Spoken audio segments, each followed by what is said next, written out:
মায়ের মৃত্যুর সময় পাশেই ছিলেন তারেক রহমান।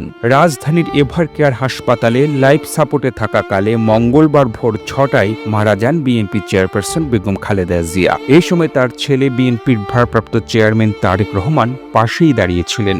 আজ মঙ্গলবার সকালে খালেদা জিয়ার চিকিৎসায় গঠিত মেডিকেল বোর্ডের একজন সদস্য বিশ্ব বাংলাকে এসব কথা জানান। তিনি জানান, খালেদা জিয়ার অবস্থার গুরুতর অবনতি হলে মেডিকেল বোর্ড তারেক রহমানকে অবহিত করেন। তিনি গুলশান থেকে ভোরে দ্রুত হাসপাতালে যান। এর আগে তারেক রহমান মঙ্গলবার রাত ২টায় মাকে দেখে এভারকেয়ার হাসপাতাল থেকে বেরিয়ে যান।